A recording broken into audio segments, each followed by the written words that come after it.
سامی جونم مریض شده دوباره باید ببریمش دکتر. ای بابا.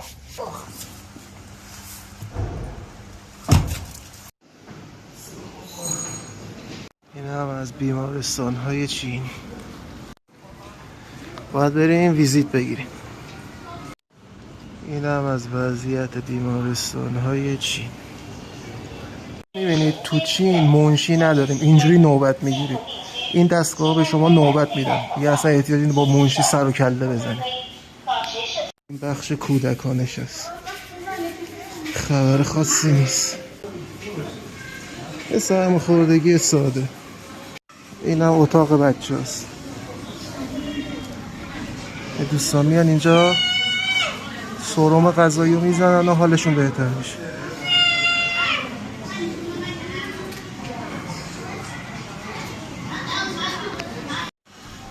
آقا سامی هم باید سرم رو بزنه.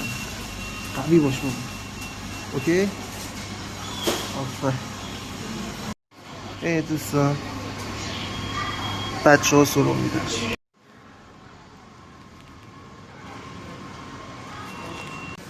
ببین دوستان رفتیم سوال کرد دکتر گفت یه دونه دارو هم نداد به سامی، یه دونه دارو، یه دونه قرص هم نداد.